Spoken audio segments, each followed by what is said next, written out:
you ever hear the story of the Fisher King? No.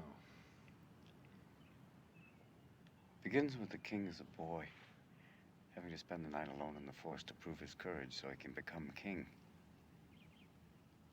Now, while he's spending the night alone, he's visited by a sacred vision. Out of the fire appears the Holy Grail, symbol of God's divine grace. And a voice said to the boy, "You shall be keeper of the Grail so that it may heal the hearts of men." But the boy was blinded by greater visions of a life filled with power and glory and beauty. And in this state of radical amazement, he felt for a brief moment not like a boy, but invincible, like God. So he reached in the fire to take the Grail, and the Grail vanished, leaving him with his hand in the fire to be terribly wounded. Now, as this boy grew older,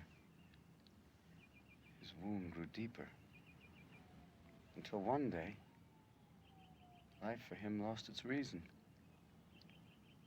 He had no faith in any man, not even himself. He couldn't love or feel loved. He was sick with experience. He began to die. One day, a fool wandered into the castle and found the king alone.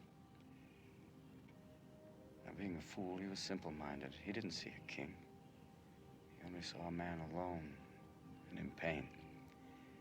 And he asked the king, "What ails you, friend?"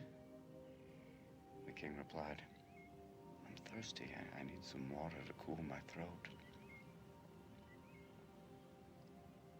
So the fool took a cup from beside his bed, filled it with water, and handed it to the king. As the king began to drink, he realized his wound was healed. He looked in his hands, and there was the Holy Grail, that which he sought all of his life. He turned to the fool and said with amazement, "How could you find that which my brightest and bravest could not?" The fool replied, "I don't know. I only knew that you were thirsty.